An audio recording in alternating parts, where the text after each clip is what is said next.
Il fallait bien que ça arrive à un moment donné, quand même. On est à J+1 de ma Trobroléon et il est temps que je te raconte ma course. Mais avant ça, on va nettoyer mon vélo en même temps, parce qu'il en a bien besoin. Allez, c'est parti, on va déjà retirer tout le superflu. Regarde l'état du vélo, toi. On va commencer par enlever les roues, déjà dans un premier temps. Tellement crado. Bon, on a commencé avec de la pluie, vu l'état du vélo. Du 0 au 40 km, c'était parfait. J'arrivais à bien gérer, aller dans les ribines sans trop de problèmes. J'avais une bonne moyenne, donc j'étais dans un bon groupe.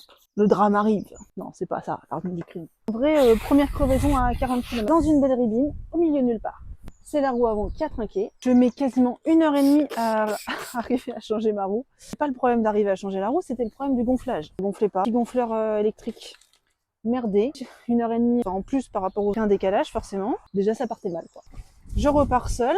J'arrive au kilomètre 60 environ. J'ai passé plusieurs ribines entre deux, ça s'était bien passé. Deuxième crevaison, même. Donc heureusement que j'avais récupéré des chambres à air. Ça m'a permis de changer. Je repars, bien que mal. Vraiment cracra. Hein. Regarde, ça brille. Parce que la cassette est propre, mais la chaîne est cochon. Je suis repartie, c'est encore solo, je passe les ribines, tout ça nickel. Là, j'ai Cyril, mon copain, qui m'appelle. Il y a de l'orage. T'es où? J'ai pas vu qu'il y avait de l'orage. Je regarde derrière moi, tout noir. T'es à 100 bornes à peu près. Finir à temps avant que tu tombes sur l'orage. J'ai attendu sous un arbre. Il y a des éclairs, quoi. Donc trop dangereux pour continuer à faire du vélo, quoi. Comment se termine mon Trobroléon sous l'orage?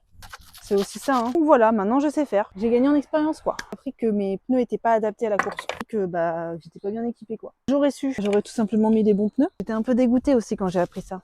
C'est la vie, hein. La touche finale. Merci à tous ceux qui m'ont envoyé un petit message suite à ma story d'hier. Ça me fait chaud au cœur. Et puis rendez-vous l'année prochaine en fait, avec un vélo adapté, ou du moins déjà des roues adaptées, et puis une caméra pour tout vous filmer.